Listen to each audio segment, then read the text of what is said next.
শুধু ফেব্রুয়ারিতে নির্বাচনই নয়, ক্ষমতায় গেলে ডক্টর ইউনূসকে বিএনপি সরকারের পাশে চেয়েছে তারেক রহমান। অত্যাচার করা, মানুষকে বাধ্য করা, নির্বাচন থেকে মানুষকে বের করে দেওয়া, জোর করে দলকে নিষিদ্ধ করা, এগুলো সব ফেসিবাদ যেটা আওয়ামী লীগ করেছে তার চেয়ে কোনো অংশে কম বর্তমান সরকার করছে না। দেশের সম্পদ ধ্বংস করে কেন সে ওই দেশে সাক্ষাৎ করতে গেল? ডক্টর ইউনূস নিজে যতভাবে সম্ভব এদেশের জনগণকে অপমান করার চেষ্টা করতেছে। না খেদাইলে যাবে না, তবে কোথায় ধরে খেদাবে এর জন্য দেখা নোট করে।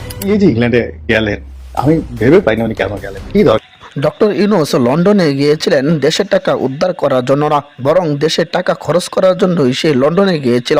এবার কঠিন চাপে পড়ে গিয়েছেন ডক্টর ইউনূস। ডক্টর ইউনূস বাংলাদেশের থেকে যেভাবে ঘন ঘন বিদেশ সফর করেছেন, এই বিষয়গুলো নিয়ে এবার নেট দুনিয়ায় তোলপাড় হয়েছে। দেশের গরিব মানুষের ট্যাক্সের টাকায় তিনি বিমানে চড়ে গেলেন, এই টাকাটা অপচয় নয়?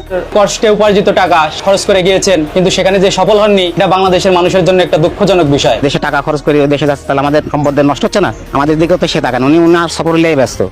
অন্তর্বর্তীকালীন সরকারের ডক্টর ইউনূসকে আর ক্ষমতায় চাচ্ছে না সাধারণ জনগণ। সাধারণ জনগণ একেবারেই তার উপর বিরক্ত, কেননা ইতিমধ্যে বাংলাদেশ থেকে কোটি কোটি টাকা আত্মসাৎ করেছেন ডক্টর ইউনূস, এবং কি ঘন ঘন বিদেশ সফরে এত টাকা সে কোথায় পেয়েছেন।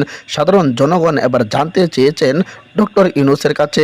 ডক্টর ইউনূস কিন্তু এবার কঠিন চাপে পড়ে গিয়েছেন, এবং ডক্টর ইউনূস লন্ডনে তারেক জিয়ার সাথে বৈঠক করে আওয়ামী লীগকে বাতিল করে দিতে চাইছিল, কিন্তু আওয়ামী লীগ ছাড়া বাংলাদেশে কোনো নির্বাচন হবে না স্পষ্টভাবে জানিয়ে দিয়েছেন বাংলাদেশের সাধারণ জনগণ। আওয়ামী লীগ ছাড়া বাংলাদেশে কোনো রাজনীতি হবে না। দর্শক, এই ভিডিওর মাধ্যমে আপনারা বিস্তারিত দেখেছেন। অবশ্যই এই ভিডিও সম্পর্কে আপনাদের মতামত জানাবেন ভিডিওর কমেন্ট বক্সে লিখে। দর্শক, আজকের মতো ভিডিওটা এখানে শেষ করলাম। দেখা হচ্ছে পরবর্তী ভিডিওতে।